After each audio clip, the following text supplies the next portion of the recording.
Hello everybody, welcome to the Roots of the Matter. Today I want to talk about ground covers, especially for around your trees, around your landscape, but mostly your trees.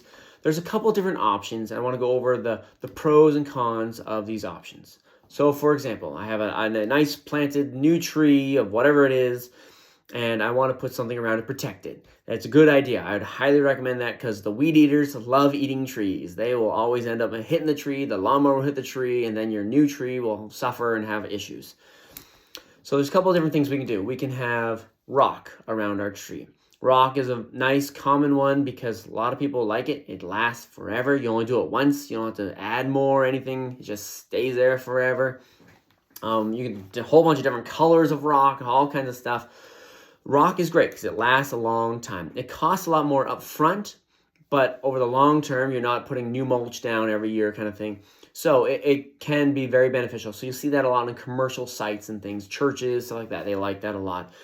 One issue with rock is during the summertime, it gets a lot hotter and it stays hot, keeps those roots hot. So if you're going to do that, make sure the plant material, whatever plant, tree that you have, can handle a hotter underside, that roots that it won't just burn up and die.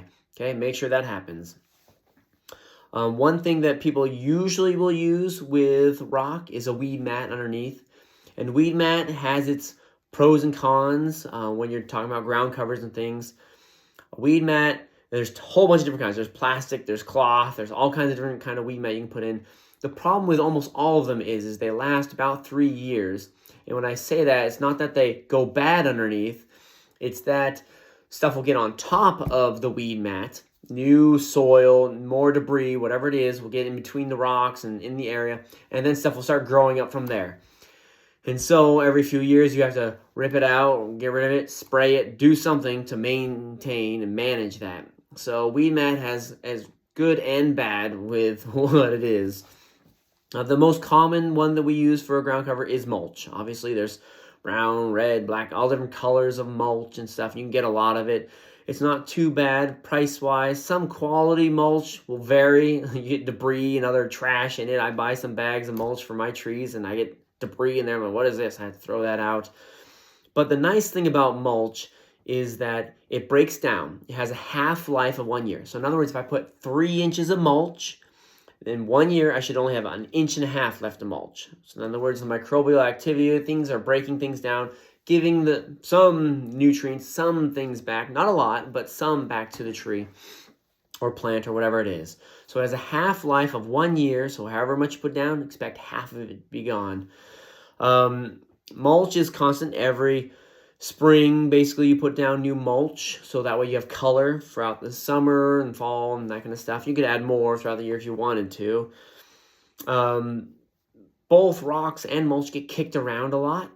If there's walking areas, going to a church or something, kids will end up kicking it and getting it everywhere. So that can be kind of annoying, but I mean, of the options, it's a lot cheaper than rock, but you have to consistently put it down every single year. So plan on that. Another option that you see a little bit of, but not a lot, is the rubber mulch. So in other words, those are old tires and things that they grind up into little bitty spots, and then they color it brown or black or whatever color that you want, and they put that around. That does work pretty well. It's a lot like rocks. It's a lot softer than rocks, but it gets hot. It gets very hot in the summertime. So once again, that plant material is going to have a hot root. You got to be very careful with that. Another somewhat common, not as common either, just like rubber mulch, is actual ground covers of plants. So an English ivy, a pachysandra, a jasmine, whatever it is. Some of those ground covers will grow over an area, and if you have an area that you want to maintain and keep it that way, edging or something, they'll maintain it in that spot. That can be very good. Some of those plants are great because they suppress the other weeds from growing, but then it gives you some color and some things, and it also gives you the space around the tree. One of the bad things about that is it's alive, so you have to water it, you have to take care of it, and of course, you're sucking the nutrients and stuff away from the tree as well. Instead of adding more like a mulch would, you're subtracting it from that tree. As long as you're fertilizing and you're taking care of the tree, then both plants can be fine. It does take a little bit of maintenance to take care of any kind of ground cover like that. Just a little bit of weed eating, just a little bit of, just nipping it when it gets out of control or something like that.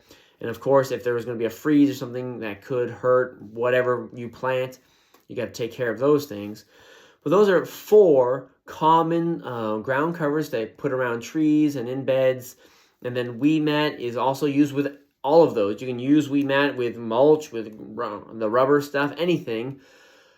It just has its pros and cons as well. It costs a lot more to put it in, and people have to install it right, which some contractors don't know how to do that. And I can talk about that in another video, but I really want to make sure you understand the differences and the cost differences and the benefits and the pros and cons of all these different options. So that's it for the video, but I hope you enjoyed it and learned something new. I'll see you in the next video.